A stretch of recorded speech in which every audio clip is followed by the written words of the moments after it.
Alhamdulillahil aliyyil azim. Wassalatu wassalamu ala nabiyyil amin.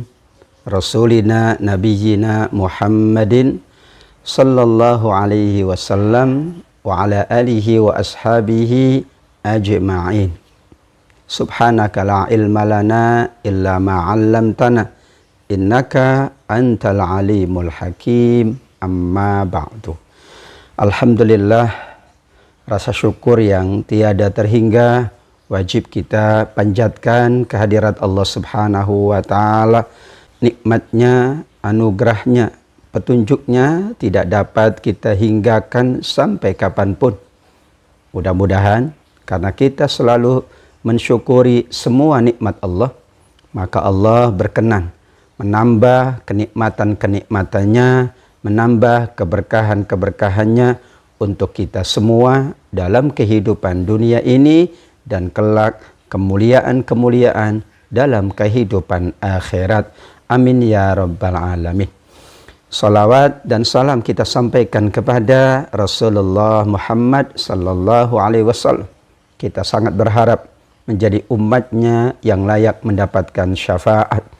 Untuk itu kita terus-menerus meneladani, mengamalkan semua tuntunannya, termasuk bermajlis ilmu ini, bermajlis Al-Quran, memperdalam ayat-ayat Allah, menggali hikmah dan pelajaran darinya untuk dijadikan tuntunan dan pedoman dalam kehidupan.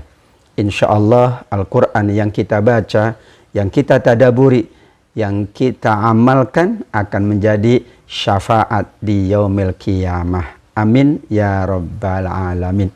Jamaah rahimakumullah, kita melanjutkan tafsir surat Yasin. Hari ini dari mulai ayat 41 sampai dengan ayat 60. Ayat 41 dan 42 dikategorikan oleh Imam Ibnu Ashur rahimahullah sebagai ayat tentang bukti-bukti kekuasaan Allah yang ada di atas samudra.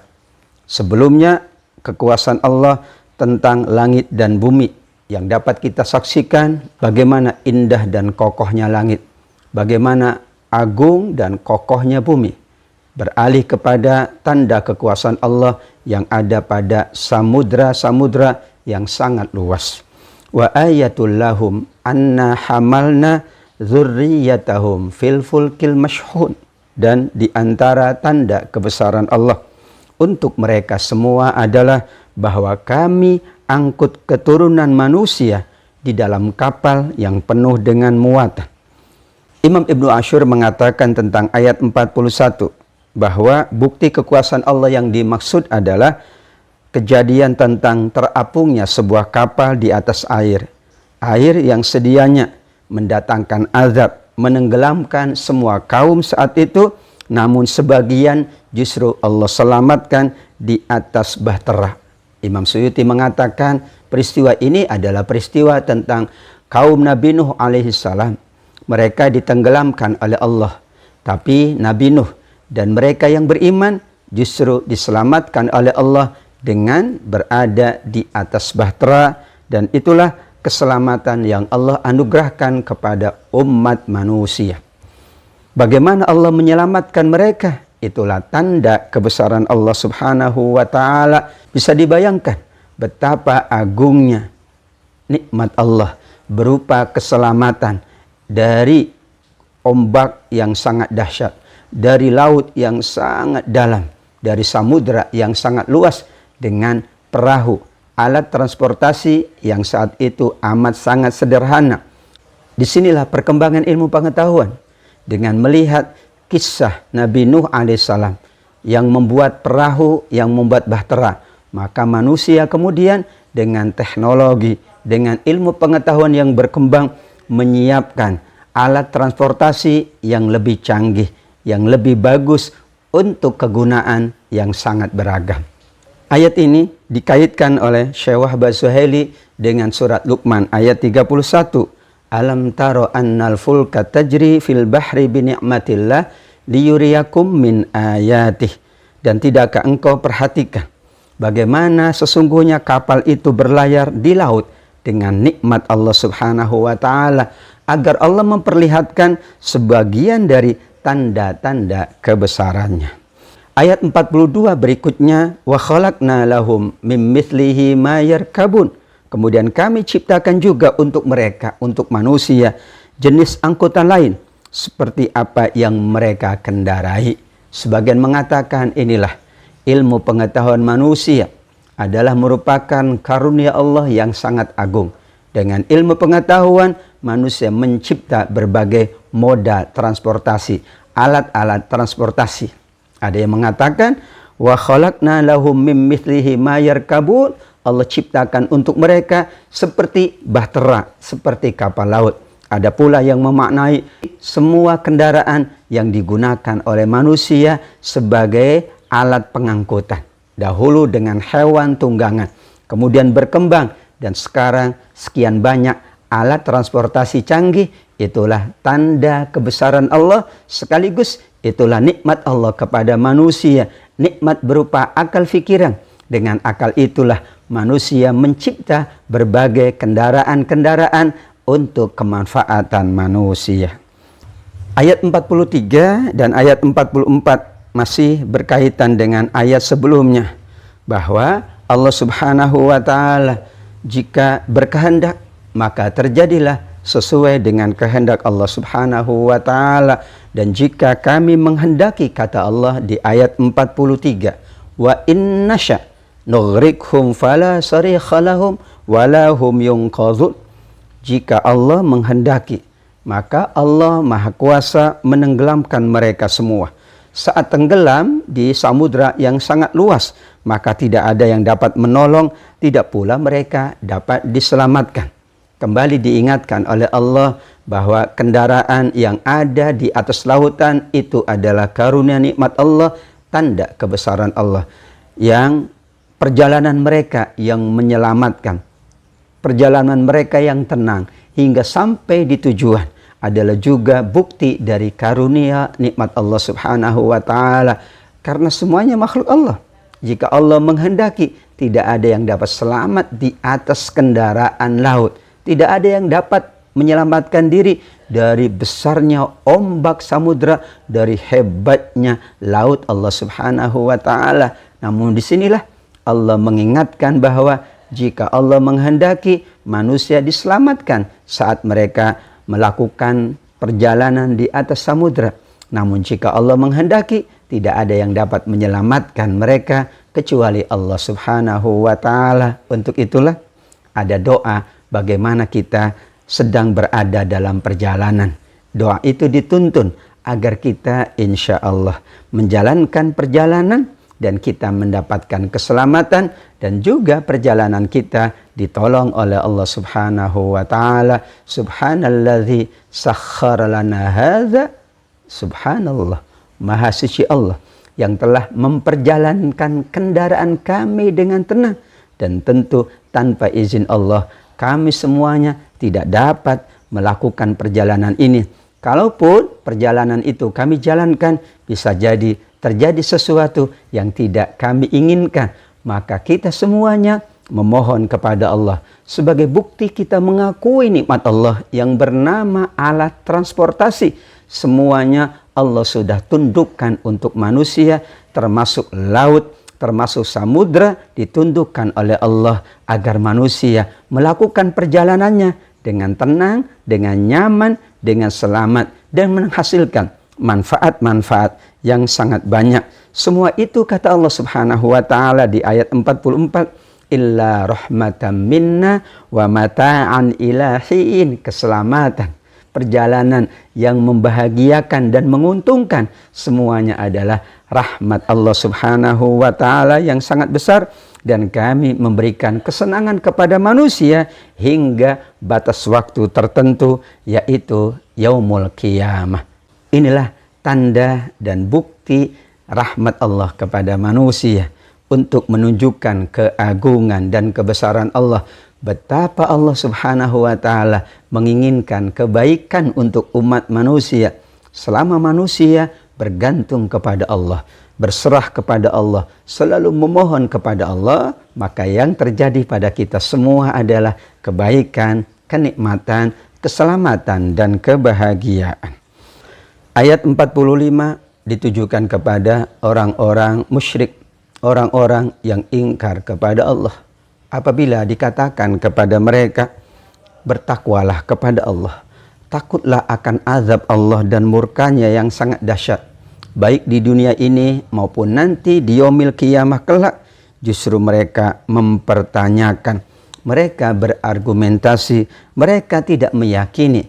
Padahal saat mereka kemudian menerima ajakan untuk bertakwa, ajakan untuk melakukan kebaikan, maka mereka akan mendapatkan rahmat dari Allah Subhanahu wa taala. La'allakum turhamun. Kalian akan mendapatkan rahmat Allah manakala kalian selalu bertakwa kepada Allah. Kalian pula mau diajak untuk bertakwa, beribadah dan beramal soleh. Namun mereka tetap saja tidak mau mengikuti petunjuk yang diberikan oleh Allah melalui utusan-utusannya. Namun mereka tetap tidak mau beriman kepada Allah, tidak mau mengikuti ajakan dan tuntunan dari utusan-utusan Allah Subhanahu wa taala. Bahkan dikatakan di ayat 46, wa ma ta'tihim min ayatim min ayati rabbihim illa kanu anha mu'ridin. Sangat disayangkan, setiap datang tanda-tanda kebesaran Allah, setiap diperlihatkan tanda-tanda kebesaran Allah kepada mereka, mereka justru berpaling dari Allah Subhanahu wa taala.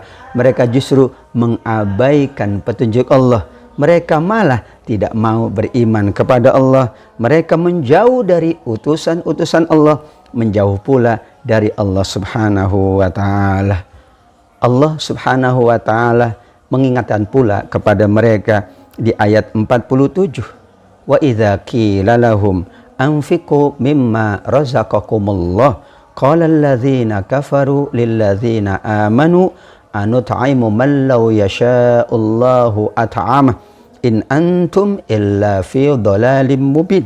Apabila dikatakan kepada mereka agar mereka mau berinfak, membantu sesama mereka, menyedekahkan sebagian dari harta mereka, infakkanlah sebagian rezeki yang diberikan Allah kepadamu, malah mereka mengatakan, apakah pantas kami memberi makan kepada orang-orang yang jika Allah menghendaki, maka Allah lah yang akan memberi makan kepada mereka.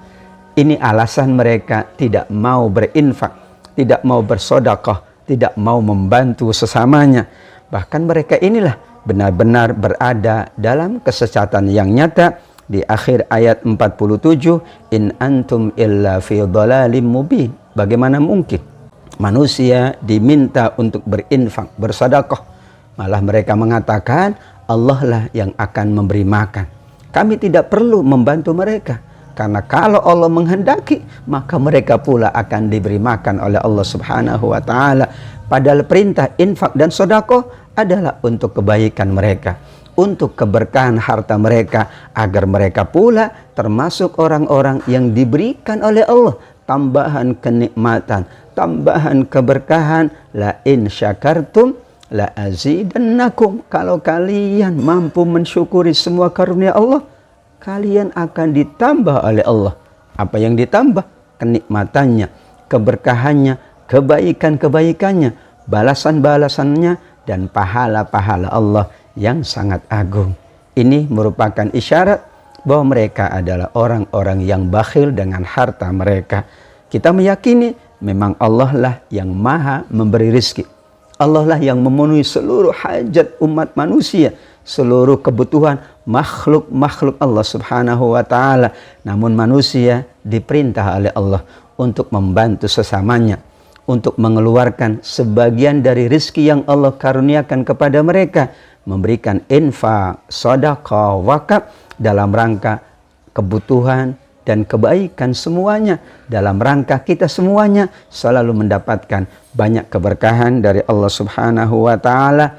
Alasan ini tidak dapat dibenarkan karena mereka beralasan Allah lah yang memberi makan, Allah lah yang memberi minum, Allah lah yang memberikan kebutuhan manusia. Allah maha segala-galanya. Namun kita ketika diberi oleh Allah amanah memiliki harta, maka di dalam harta kita ada hak untuk orang-orang yang tidak mampu. Begitulah perintah Allah untuk kita semuanya. Malah mereka mengatakan di ayat 48, wa yaqulun mata hadzal wa'du in kuntum shadiqin. Mereka mengatakan, kapan hari berbangkit seperti yang selalu kalian sampaikan kepada kami, jika kalian benar-benar adalah orang-orang yang sungguh-sungguh mengingatkan kami, atau jika kalian adalah orang-orang yang benar.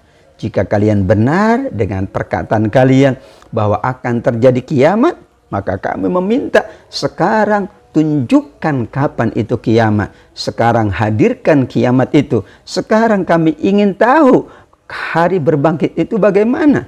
Mana bukti dari kalian? Mereka bertanya kepada Nabi SAW dan para sahabatnya. Mereka meminta jika betul kiamat itu pasti, maka sekarang juga mana kiamat itu, mana hari berbangkit itu. Subhanallah. Na'udzubillahi min dzalik. Inilah ungkapan memperolok-olok Nabi. Inilah ungkapan mempertanyakan Allah, mempertanyakan kiamat. Kita menjalankan ibadah, kita menjalankan amal soleh, karena kita yakin dengan Allah Subhanahu wa Ta'ala. Itulah media kita beribadah kepada Allah. Itulah media taqarrub kita kepada Allah. Dan kita yakin Allah akan membalas dalam kehidupan dunia ini. Allah pula akan membalas dalam kehidupan akhirat kelak. Dan kita yakin, seyakin-yakinnya bahwa kiamat itu pasti akan datang. Namun kita tidak tahu kapan terjadinya. Dan kita serahkan ilmu tentang hari kiamat kepada Allah Subhanahu wa Ta'ala. Jika betul-betul kiamat itu akan datang, maka Allah Subhanahu wa Ta'ala memastikan di ayat 49, ma yanzuruna illa sayhatan wahidah ta'khudhuhum wa hum yakhisimun. Jika kiamat itu mereka nanti-nanti, maka tidak ada yang menunggu, atau mereka tidak menunggu melainkan hanya satu teriakan saja, yaitu tiupan sangkakala. Maka semua manusia akan binasa. Semua alam ini akan binasa sesuai dengan kehendak Allah Subhanahu wa Ta'ala. Saat terjadinya tiupan sangkakala yang membinasakan semua makhluk, maka saat itulah mereka tidak dapat membuat wasiat. Tidak pula mereka dapat kembali kepada keluarganya, karena kiamat itu datangnya tiba-tiba. Kiamat itu datangnya tanpa diduga. Kiamat itu datangnya pada saat manusia tidak menyadari. Saat itulah manusia baru menyesali. Mereka belum beribadah, mereka belum beramal soleh. Sebelum itu terjadi, maka Allah mengingatkan di berbagai ayat Al-Quran. Misalnya di ayat 66 surat Az-Zukhruf, hal yanzuruna illa sa'ata an ta'tiyahum baghtah wa hum la yash'urun. Sesungguhnya kiamat itu akan datang kepada manusia secara tiba-tiba saat manusia tidak menyadari. Dan begitulah kenapa kita selalu menyiapkan. Kita pula selalu membekali diri. Kita pula selalu memperbanyak bekal, karena kita tidak tahu secara pasti kapan kiamat itu tiba. Daripada kita tidak mempersiapkan diri bertanya-tanya tentang kiamat, lebih baik kita persiapkan saja. Lebih baik kita berbekal saja. Insya Allah, jika bekal kita bagus, jika persiapan kita matang, saat kiamat datang secara tiba-tiba pun, kita semuanya sudah dalam keadaan siap untuk menghadap Allah Subhanahu wa Ta'ala. Di dalam tafsir At-Tabari, sebuah riwayat dinukil oleh Imam At-Tabari, bahwa pada hari kiamat kelak, ketika datang secara tiba-tiba menimpa manusia, maka saat itu ada orang yang sedang memperbaiki kolamnya, ada orang yang sedang memberi minum kepada ternaknya, ada pula yang menjajakan barangannya di pasar, ada pula yang sedang melakukan berbagai aktivitas kehidupan dunia. Saat kiamat datang, mereka dalam keadaan demikian, maka mereka tidak mampu membuat wasiat untuk keluarganya, menulis pesan untuk sanak saudaranya, dan tidak pula mereka dapat kembali kepada keluarganya karena waktunya sudah berakhir. Saat kiamat tiba, mereka sibuk dengan kiamat tersebut. Mereka akan mengabaikan seluruh aktivitas dunianya. Ini menunjukkan bahwa kiamat itu datangnya tiba-tiba. Kiamat itu datangnya mendadak, sehingga amat sangat mudah bagi Allah untuk menjadikan kehidupan ini sesuai dengan kehendaknya, termasuk kiamat yang akan menghancurkan segalanya, kiamat yang akan membinasakan seluruh makhluk hidup karena sudah berakhir waktu kehidupan ini. Kemudian di ayat 51, wa nufikha fis sur fa idzahum minal ajdathi ila rabbihim yansilun. Kemudian ditiupkan sangkakala yang kedua. Pada saat itulah manusia akan keluar dari kuburnya dalam keadaan hidup untuk menghadap Allah Subhanahu wa taala. Tiupan sangkakala yang pertama adalah untuk membinasakan, untuk menghancurkan semesta ini. Kemudian tiupan sangkakala yang kedua adalah menghidupkan manusia dari kubur mereka masing-masing. Itulah yang kita sebut dengan hari berbangkit, Yaumul Mahsyar. Manusia akan bangkit, manusia akan berada di padang mahsyar, manusia menunggu keputusan Allah Subhanahu wa taala. Dikatakan di dalam hadis Imam Al-Bukhari rahimahullah bahwa waktu antara tiupan sangkakala yang pertama dan kedua adalah arba'un, ma bainan nafkhataini arba'un. Kata Nabi, antara tiupan sangkakala yang pertama dan kedua waktunya 40. Nabi tidak menyebutkan apakah 40 hari, 40 bulan, 40 tahun, sehingga para ulama menyerahkan sepenuhnya kepada Allah Subhanahu wa taala. 40 bisa jadi 40 hari, 40 pekan, 40 bulan, atau 40 tahun, atau lebih dari itu. Karena manusia sudah dimatikan oleh Allah, sehingga tidak ada lagi ilmu pengetahuan, dan manusia tidak ada yang tahu. Semuanya malah sedang menanti keputusan Allah Subhanahu wa taala untuk mereka semuanya. Saat terjadinya tiupan sangkakala yang kedua di ayat 52, memba'atsana mim marqadina. Manusia akan menyesal dan manusia akan mengatakan, celakalah kami. Siapa yang membangkitkan kami dari tempat tidur kami, yaitu kubur kami ini? Maka dikatakan oleh Allah Subhanahu wa taala, hadza ma wa'adar rahman wa sadaqal mursalun. Ini yang sudah dijanjikan oleh Allah. Maka benarlah semua utusan-utusan Allah yang sudah memberikan peringatan, yang sudah mengingatkan, yang sudah menyampaikan tuntunannya bahwa nanti pasti akan ada kiamat. Pada saat kiamat terjadi, manusia akan menyesal. Pada saat kiamat terjadi, manusia semuanya akan takut dengan nasibnya kelak. Karenanya para nabi dan utusan Allah sudah menyampaikan kepada kaumnya, kepada umatnya, agar mereka banyak berbekal, agar mereka banyak mempersiapkan diri untuk kehidupan setelah kematian. Itulah hakikat dari hari kiamat yang Allah awali dengan tiupan sangkakala yang pertama, semuanya akan binasa. Tiupan sangkakala kedua, manusia akan dibangkitkan, dihidupkan kembali oleh Allah Subhanahu wa taala. Dan sungguh kata Allah Subhanahu wa taala di ayat 53, apakah kematian manusia, apakah kebangkitan manusia itu amat sangat mudah. In kanat illa sayhatan wahidah.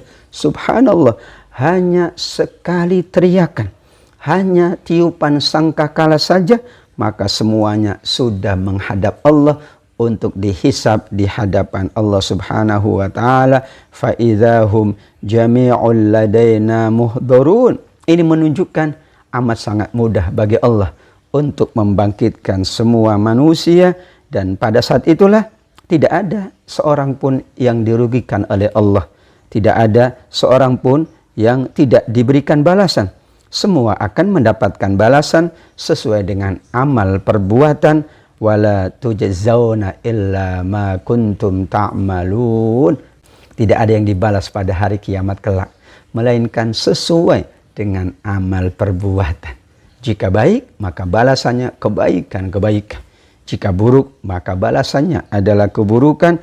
Begitulah akhir dari peristiwa yang disebut dengan kiamat, peristiwa yang dikenal dengan hari berbangkit, peristiwa yang kita sebut dengan mahsyar, hari kebangkitan, hari berkumpulnya seluruh umat manusia di hadapan Allah Subhanahu wa taala. Setelah peristiwa itu, maka ada hisab, ada mizan, ada pula sirat. Manusia akan menghadapi berbagai macam proses. Manusia akan melalui berbagai macam proses. Masing-masing proses itu sesuai dengan ketentuan Allah, sesuai pula dengan amal perbuatan manusia. Setelah semuanya berakhir, maka ada dua tempat. Apakah menjadi penghuni surga Allah Subhanahu wa taala atau menjadi penghuni neraka Allah Subhanahu wa taala. Untuk itu ayat 55 sampai dengan ayat 58 Allah menggambarkan bagaimana para penghuni surga mendapatkan kemuliaan, mendapatkan kenikmatan, mendapatkan balasan yang sangat tiada terkira, balasan yang sangat membahagiakan dan memuliakan mereka. Ayat 55 Allah Subhanahu wa taala menyebutkan, inna ashabal jannatil yawma fi syughulin fakihun. Sungguh para penghuni surga itu pada hari tersebut bersenang-senang dan mereka sibuk dengan kesenangan. Di dunia kita sibuk dengan kerja kita, sibuk dengan aktivitas duniawi, mungkin pula sibuk dengan ibadah, sibuk dengan beramal soleh, sibuk dengan amal kebaikan kita. Di akhirat kelak, maka kesibukannya adalah kesibukan merasakan nikmatnya surga, kesibukan merasakan mulianya surga, kesibukan dalam kesenangan, kesibukan dalam kenikmatan, dan itu bersama keluarga mereka. Disebutkan di ayat ini bersama istri mereka, bersama suami mereka, bersama pasangan mereka. Di berbagai ayat Al-Quran ditambah oleh Allah Subhanahu wa taala dengan orang tua mereka, dengan suami atau istri mereka, dengan anak cucu keturunan mereka.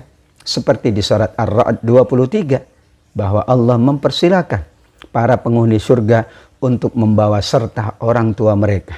Wa man sholaha min abaihim wa azwajihim, pasangan mereka, suami atau istri, wa dzurriyyatihim, dan juga anak keturunan mereka.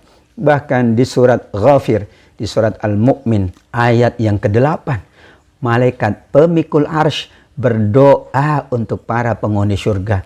Doanya adalah agar para penghuni surga akan dibersamakan kembali dengan orang tua mereka, istri dan suami mereka, serta anak keturunan mereka. Rabbana wa adkhilhum jannati adninil lati wa'adtahum wa man sholaha min abaihim wa azwajihim wa dzurriyyatihim. Ya Allah Tuhan kami, masukkanlah mereka ke dalam surga Aden bersama yang soleh dari orang tua mereka, pasangan mereka, suami atau istri, dan anak keturunan mereka. Inilah agungnya Jannatu Aden, agungnya surga Aden yang akan dihuni oleh seluruh manusia bersama keluarga mereka, insya Allah. Mereka pula dan pasangan-pasangannya, suami dan istri mereka, akan ditempatkan di tempat yang sangat teduh. Mereka bersandar di atas dipan-dipan. Hum wa azwajuhum fi zilalin alal araiki muttaqi'un. Inilah di antara kenikmatan surga Allah Subhanahu wa taala. Allah gambarkan kenikmatannya. Namun gambaran ini tentu untuk memudahkan kita. Hakikat yang sesungguhnya tentu lebih dari ini. Dikatakan oleh Nabi, gambaran surga itu mala ainun ra'at, tidak pernah dilihat oleh mata, wala uzunun samia, tidak pernah didengar oleh telinga kita, wala khatara fi qalbi bashar, tidak pernah terdetik atau terlintas di dalam hati kita. Semuanya amat sangat mulia, amat sangat membahagiakan, yang Allah gambarkan untuk memotivasi kita, mengingatkan kita betapa agungnya surga. Tapi hakikat dari sesungguhnya surga tidak ada yang tahu. Namun kita yakin surga adalah tempat yang paling mulia, yang paling agung, kenikmatannya paling utama. Tidak ada yang dapat menandingi kenikmatan surga. Karena itu merupakan balasan bagi orang-orang yang bertakwa. Ditambah oleh Allah di ayat 57, lahum fiha fakihah wa lahum ma yadda'un.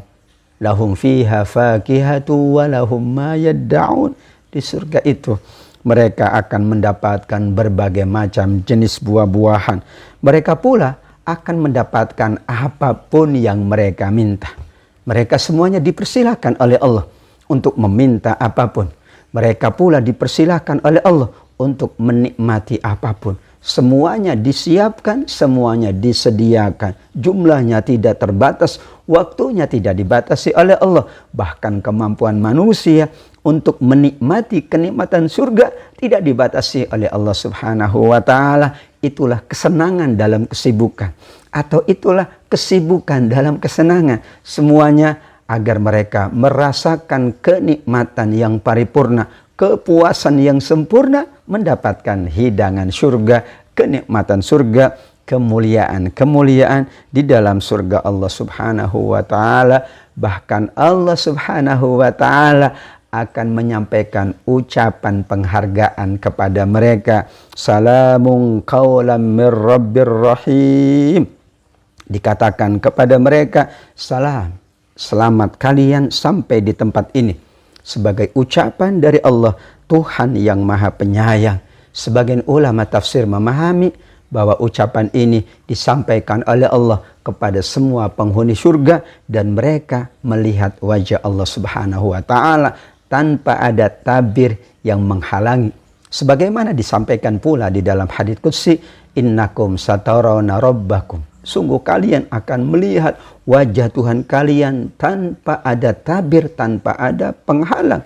Wujuhu yawma idzin nadhirah ila rabbiha nadhirah. Wajah-wajah penghuni surga saat itu berseri-seri, bercahaya, karena mereka memandang wajah Allah langsung tanpa ada tabir yang menghalangi. Namun sebagian ulama tafsir memahami bahwa Allah menyampaikan ucapan salam itu melalui malaikat-malaikat Allah Subhanahu wa Ta'ala. Ada pula pandangan yang lain bahwa Allah menyampaikan ucapan selamat, salamun qawlan mir rabbir rahim, dari balik tabir. Kemudian setelah itu barulah mereka dipersilahkan oleh Allah untuk melihat wajah Allah Subhanahu wa Ta'ala, sehingga kenikmatan yang bernama salamun qawlan mir rabbir rahim adalah kenikmatan yang paling agung di dalam surga, kenikmatan yang tertinggi di dalam surga. Setelah semuanya bersenang-senang menikmati semua hidangan surga, semua kenikmatan surga, maka terakhir Allah akan mendatangi penghuni surga, menyampaikan salam, menyampaikan penghormatan, menyampaikan ucapan yang membahagiakan. Kemudian barulah semua penduduk surga insya Allah melihat dan memandang wajah Allah Subhanahu wa Ta'ala sebagai kenikmatan yang paling tinggi.